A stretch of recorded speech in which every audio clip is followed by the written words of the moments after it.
এই সাইকেলটাও নষ্ট করে ফেললে, এখন আবার তোমার কি চাই? বাবা আমি সাইকেল চালাতে চালাতে বোর হয়ে গেছি, এখন আমাকে ক্রিকেট খেলার জন্য একটা ব্যাট চাই। আচ্ছা ঠিক আছে কিনে দিচ্ছি, এবার যদি ব্যাটটা ভেঙেছো তবে তোমার একদিন কিবা আমার একদিন।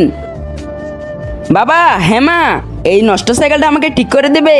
ঠিক আছে মা আমি দেখছি। ওই দেখো একটা মেয়ে যে তার বাবাকে নষ্ট সাইকেল ঠিক করে দিতে বলতেছে, আর একটা তুমি যার প্রতি মাসে মাসে নতুন নতুন সাইকেল চাই। চলো তোমাকে একটা বেড কিনে দিয়ে আসি। তার আগে তুমি যদি চাও তোমার মা জান্নাতে যাক তাহলে ভিডিওতে লাইক করে চ্যানেলটি সাবস্ক্রাইব করে দিবে, আর যদি তুমি চাও তোমার মা জাহান্নামে যাক তাহলে কিছু করা লাগবে না, আর কমেন্ট বক্সে আই লাভ ইউ মা লিখে যাও।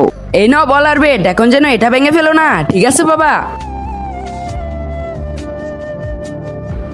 খুব জোরে লেগেছে রে। আরে বাবা আপনি তো খেলতেই পারেন না, আপনি আমার বলের সামনে কেন আসলেন? আপনি যদি আমার বলের সামনে না আসতেন তবে এটা নির্ঘাত 4 চক্কা হতো।